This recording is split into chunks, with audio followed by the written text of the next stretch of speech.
Some things are impossible to know, but it is impossible to know these things. Hello, good day, and welcome to Paul Schindler, podcast on things is here for you. Not surprisingly, I'm your host, Paul Schindler. Thank you for listening. As Hitler had his brown shirts, Trump has what we should be calling his black masks. At least the brown shirts were mostly volunteers. We're paying the black masks to terrorize us. You tell me if the black masks are reminiscent of the brown shirts. The brown shirts physically assaulted political opponents, hello Portland and Chicago, and engaged in unchecked street violence against those who opposed the Nazis. The black masks are wearing masks, driving unmarked cars, and lack badges.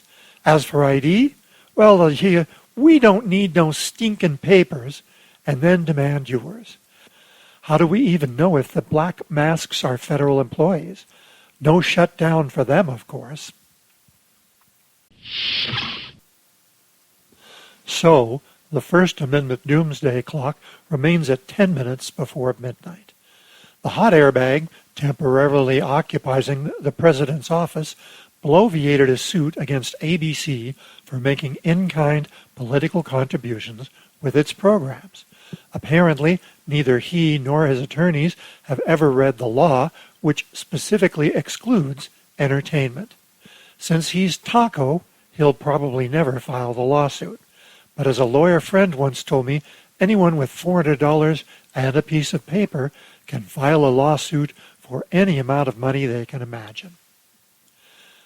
That same friend told me to never report on a suit until it was actually filed and actually examined by a judge. What's amazing is that only 3% of lawsuits are dismissed as frivolous, and yet Trump is about to file his second frivolous lawsuit in a month. No suit or dismissal of the suit, no move of the doomsday clock. If ABC caves again, the clock moves a minute or two, but for now, not. 40 years ago at the Oregon Journal, I made an error that might have been libelous. The editor explained to me that in Oregon, one defense against a libel suit is to print a retraction on nearly the same page of equal length and with an equal-sized headline. My error came in a police brief from deep inside the paper, so the retraction was short with a small headline deep inside the newspaper, meeting the requirements of the law. I was reminded of this when my AI nephew Paul sent me a pro-AI article. I gave it the same placement in my column as my anti-AI articles. It's only fair. Of course, the guy in the White House has outlawed fair. I have a dog in the fight. I've been technology adjacent since I was 12 years old. It's given me time to ossify my positions on technology issues. Compact discs versus long-playing records. The vinyl fanatics call it a warmer sound. Unless your turntable costs more than the GDP of a South American country, every play deteriorates the record. I'm not a big fan of pops, scratches, and service noise. Is a perfect LP better than a CD? Yes. Analog always beats digital. Is there a perfect LP? Yep. Any LP on the loading dock of a pressing plant. MP3 versus WAV. Don't make me laugh. Apparently America has lost its ear. I pity you if you can't hear the lost bass.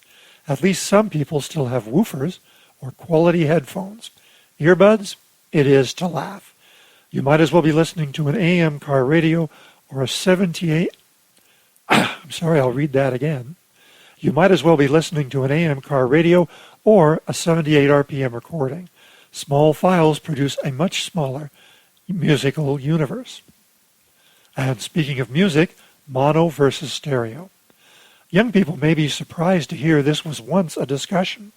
The only conceivable advantage of mono is the producer has complete control of what you hear. I'd rather have control myself, thank you. When you hear any early Beatles album, it's fake stereo, remastered after the fact. Their early studio I'm sorry, I'll read that again. Their early studio albums were examples of a producer gone mad with new technology. Instruments were either on the left or on the right, vocals in the middle, a very unsettling sound. Beyond the terrible twos. My younger daughter asked ChatGPT what comes after the terrible twos. The AI responded with another note about the terrible twos, when no becomes a lifestyle brand. The three-nager has the same attitude as a teen, but with worse negotiation skills and no car. The four-NATO, because now they're destructive and fast. One brief from the mouths of babes. Stand back, you may be injured when I swing my arm around to pat myself on the back. The meaning of my life is to spread loving kindness. My 3-year-old granddaughter, after watching me jolly my way through the farmer's market, asked, "Why does Abba like people so much?" That's the sweetest thing she's said so far. This week's walk-off music is the AI song. Clark Smith and I wrote the lyrics. Clark sings a lovely a cappella version. It's one of my few songs in triple digits. 161 people have listened to it. But first, that's my opinion. I'm Paul Schindler. Thanks for listening. Lunacy, gibberish, inanity, certifiable proof of insanity. But it isn't alive, and thus will contrive pure inventions concerning humanity. I.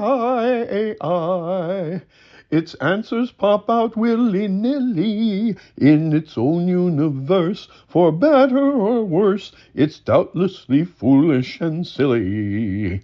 It tries to explain, but it just entertains with citations that have no utility. It can't check its facts, for the basis it lacks is intelligent thinking ability. AI. It prints stories lacking reality, like old Randolph Hearst from the last to the worst. It lacks any human humility.